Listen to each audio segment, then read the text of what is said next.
Stephen Crowl. Good call. 10. Good call. So the reason I have Stephen Crowl, I'm marking these down as we get them done here.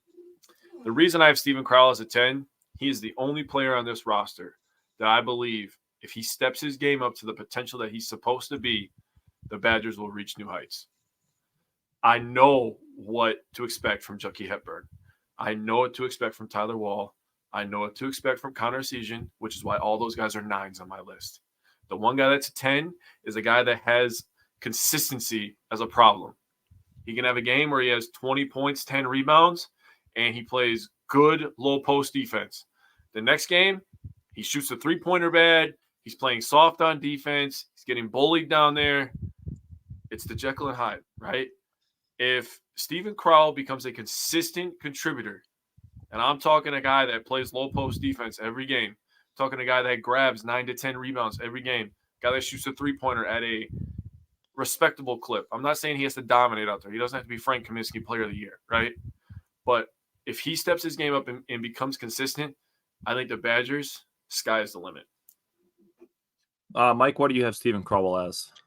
I love the Jekyll and Hyde comparison, Jake. I really do. I got Big Steve at a 9. We saw glimpses of when he was looking good, right? I mean, you go back to the NIT games against Bradley. I think it was Oregon too. Dude, the guy drops over 30 against Bradley just like nothing. He was hitting everything. We're talking threes, jump shots. So we know he's capable of doing it, right? It's just putting it all together. There was times when he was looking a little bit, just from the free throw line as well, 63.4%. That's not going to cut it. 30% from 3, which is, for a big man, I guess, take it with a grain of salt, but he had plenty of opportunities with that pick and pop, which is what the Wisconsin offense loves to do. So we definitely need him to be that John Lure from like the 3-point line that can just hit those top of the key 3-point shots for us going into this year. We're obviously going to need his size against the Purdue's of the world.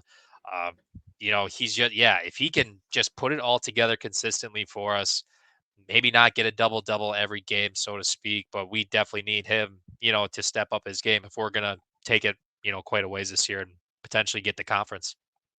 So it doesn't have to be that he shoots like 40% from threes, but honestly, even if he goes from 30 to like 33. Yeah. Correct. Exactly. Just that small increment of an improvement. I'll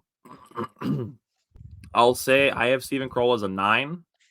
I'm really looking to see if he put on muscle is really essentially what I'm looking at. I think that's going to be a big part of his defensive ability for this season. And then with Stephen Crowl, what I'll say is on a positive note, he had a knack for knocking down the clutch 3. He wasn't making them all game and hitting every 3 that he took, but he had a knack for making, the 1 out of 3 that he made every game for it being the big one. Yeah. So not afraid of the moment is, I guess, what I'll say with Stephen Crowl.